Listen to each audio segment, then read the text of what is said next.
I've been camping since I was 5 years old. I'm not someone who gets spooked by a snapping twig or the hoot of an owl. But what happened last August changed the way I look at the woods forever. My girlfriend Sarah and I had been planning this trip for months. We wanted to get away from the crowded, paved-over campsites where you can hear your neighbor's generator and smell their charcoal. We wanted something real. I knew a spot about 2 miles off the main trail in a dense patch of forest near the Blackwood Creek. It wasn't an official site, which was exactly why I liked it. No cell service, no park rangers, just us and the trees. We arrived at the trailhead around 3 p.m. The hike in was grueling but beautiful.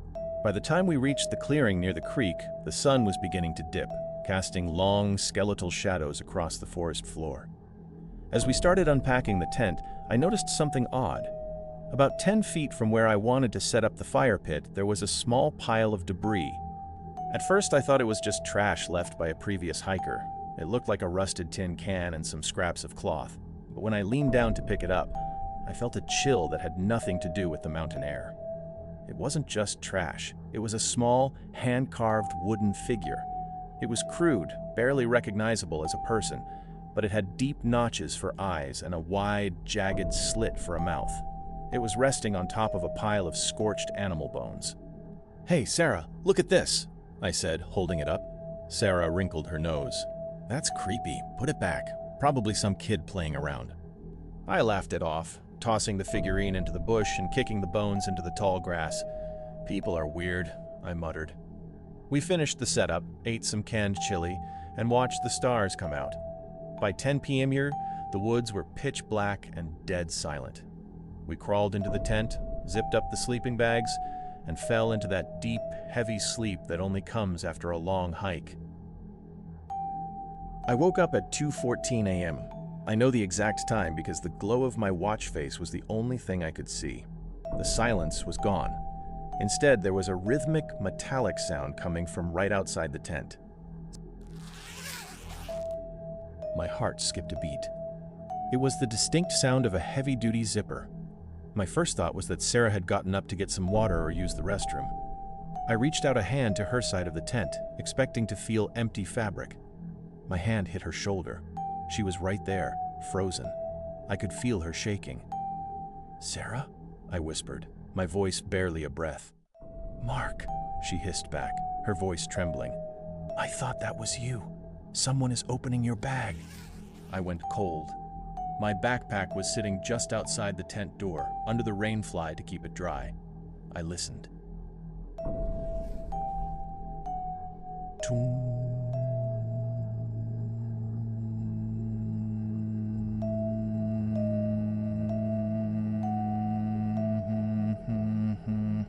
Then, the sound of a plastic buckle clicking open. Whoever was out there wasn't being quiet. They were being deliberate. "Is it a bear?" Sarah whispered, her fingers gripping my arm so hard it hurt. "Bears don't use zippers," I whispered back. We sat there in the suffocating darkness for what felt like an eternity. The sounds continued. We heard the rustle of my spare clothes being pulled out. We heard the clink of my metal mess kit. And then, the most terrifying sound of all, the sound of someone sitting down in my collapsible camp chair, which was positioned directly facing our tent door. The chair groaned under the weight of a person. "We have to do something," Sarah whispered, her breath hitching in a sob. "Mark, he's right there. He's right outside the mesh." "Stay behind me," I said. I reached for my tactical flashlight, the heavy, metal kind that doubles as a club. My hands were sweating so much I almost dropped it. I felt the surge of adrenaline, that fight or flight response screaming at me to run. But there was nowhere to go. We were trapped in a nylon bag. I crawled toward the front of the tent. Through the thin mosquito netting, I could see a dark shape silhouetted against the slightly lighter forest. A man was sitting in my chair. He was hunched over, his back to the woods and his face toward us. I gripped the light, took a deep breath, and clicked it on. The 1,000 lumen beam cut through the dark like a blade. Sarah let out a stifled scream. It was a man. He looked to be in his 50s, with skin the color of old leather and a matted gray beard that reached his chest. But it wasn't his face that made my blood curdle. It was what he was wearing. He had my spare, bright red rain jacket zipped all the way up to his chin. It was 3 sizes too small for him, making him look like some sort of twisted, oversized child. He was holding the wooden figurine I had thrown away earlier. He didn't blink at the light.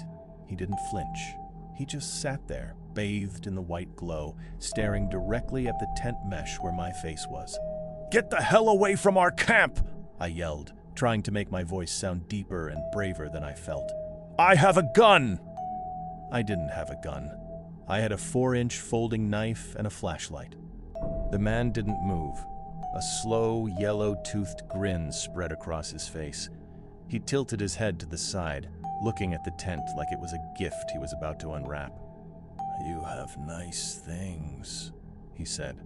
His voice was raspy, like he hadn't used it in years. "Soft things, expensive things." "Leave! Now!" I screamed. The man stood up slowly. He didn't run away. He took 1 step closer to the tent, leaning his face right against the mesh. I could smell him through the screen, a nauseating mix of wet earth, rotting meat, and wood smoke. "I like the red one best," he whispered, looking down at the jacket. Then he looked back at May. "I think I'll keep it, and maybe I'll keep the girl too." He reached out a hand, his fingernails were long, black claws, and began to slowly drag a finger down the zipper of the tent door. "Sarah, get your shoes on, now!" I yelled. I didn't wait. I knew if I stayed in that tent, we were dead.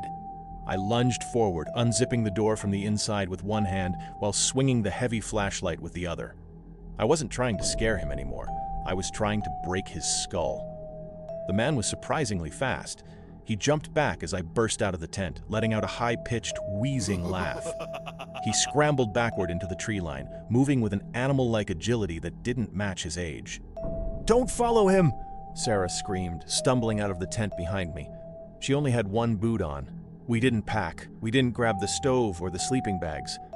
I grabbed Sarah's hand and my car keys, and we ran. We sprinted through the dark, the beam of my flashlight dancing wildly over roots and rocks. Every time I looked back, I could see a flash of that bright red jacket darting between the trees behind us. He wasn't trying to catch us, he was hurting us. We made it back to the car in record time, my lungs burning, Sarah sobbing. I threw her into the passenger seat and floored it. As the headlights swung around the trailhead parking lot, they caught a glimpse of a red shape standing at the edge of the woods. He was waving at us with the wooden figurine. We drove straight to the nearest police station, 2 towns over. They sent a couple of deputies out to the site the next morning. When they called me to the station to give a statement, the deputy looked uneasy. "We found your camp," he said, or what was left of it. "Did you find him?" I asked. The deputy shook his head. "No, but he didn't just steal your stuff, Mark. He did something weird. He took your sleeping bags and stuffed them with grass and leaves to make them look like people. He had them tucked in inside the tent. And your clothes? He'd cut the faces out of the photos in your wallet and pinned them to the trees surrounding the site." But the part that still keeps me up at night wasn't the clothes or the photos. It was the note they found pinned to my tent with a rusted nail. It wasn't written on paper. It was carved into a piece of bark. It said, "Thanks for the red one. I'll see you at the house." I never told the man my name. I never told him where I lived. But 2 weeks ago, I got a notification on my Ring camera at 3 a.m. When I checked the footage, the porch was empty, but sitting right on the doormat was that same hand-carved wooden figure, wearing a tiny scrap of bright red fabric around its neck.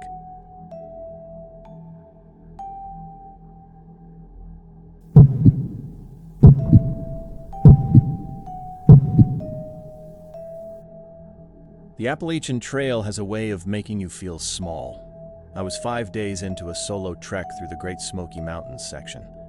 If you've ever been there, you know about the fog. It isn't like normal mist. It's thick, heavy, and silent. It swallows the sound of your own footsteps. By the 4th day, I hadn't seen another soul. That was fine by me.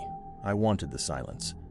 But on the 5th night, the silence started to feel intentional, like the forest was holding its breath.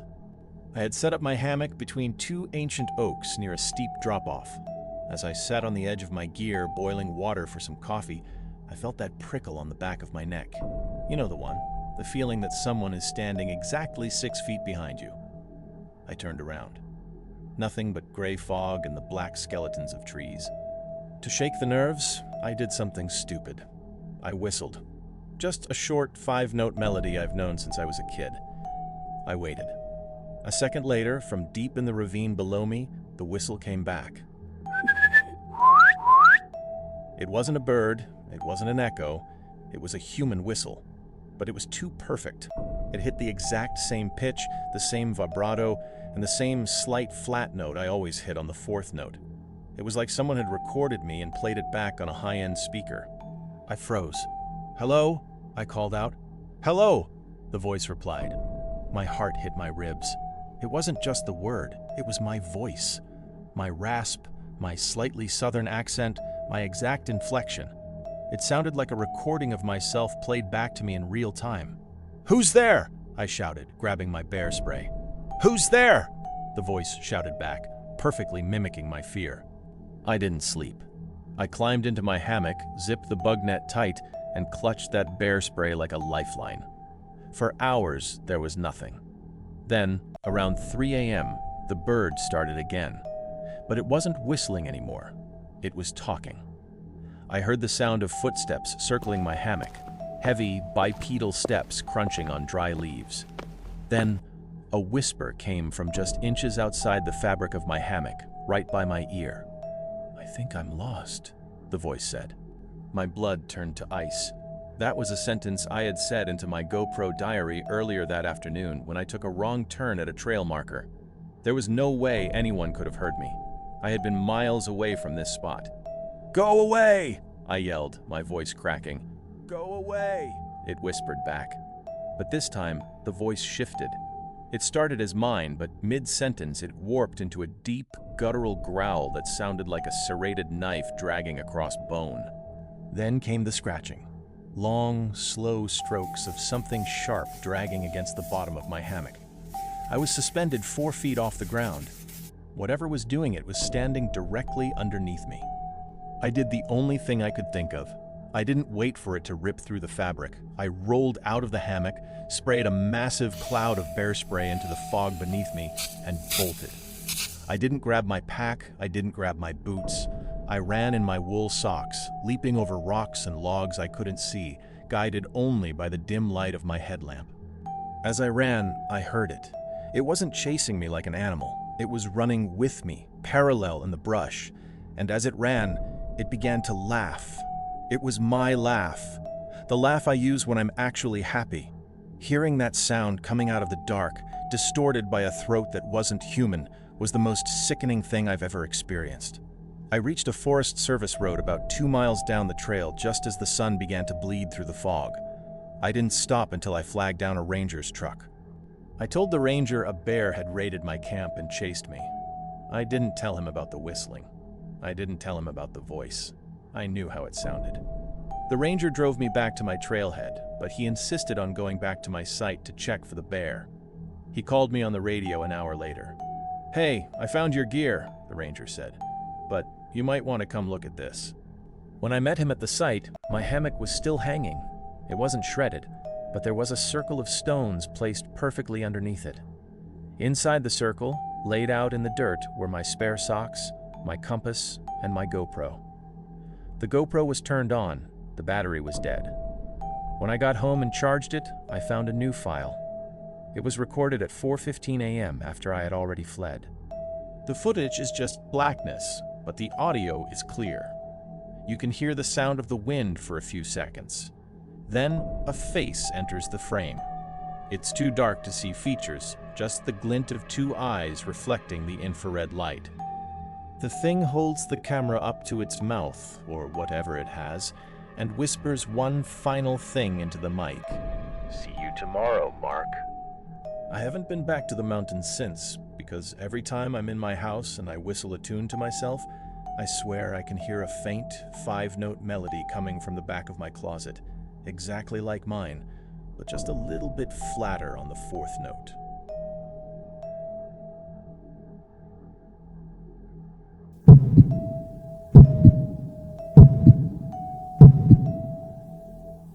Most people think the most dangerous thing in the woods is getting lost.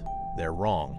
The most dangerous thing is finding exactly where you aren't supposed to be.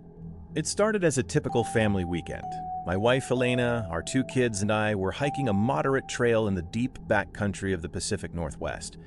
We were supposed to be back at the trailhead by 4 p.m., but a sudden, violent mountain storm turned the sky a bruised purple and dropped the temperature 20 degrees in minutes. The trail turned into a river of mud. Visibility dropped to 10 feet.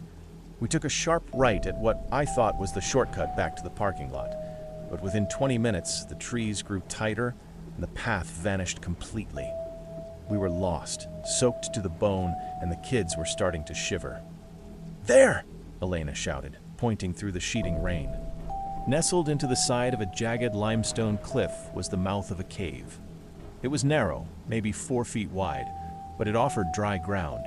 We scrambled inside, gasping for air, the sound of the thunder muffled by the thick stone walls. As we moved deeper to get away from the spray of the rain, the smell hit me. It wasn't the damp, earthy smell of a cave. It was sweet, heavy, and metallic, like a butcher shop that had lost power in the middle of July. I clicked on my flashlight. The beam cut through the dark and landed on the floor. My breath hitched. The floor wasn't stone. It was a carpet of white and gray, thousands of bones, shattered femurs, ribs, and skulls of deer, elk, and things I couldn't identify were piled a foot deep, and in the corner, tucked into a crevice, was something fresh. The carcass of a mountain goat, still dripping, its ribcage torn open with surgical precision. This wasn't a shelter. It was a larder, a place where a predator keeps its kills. "We have to leave," I whispered, my voice cracking. "Now."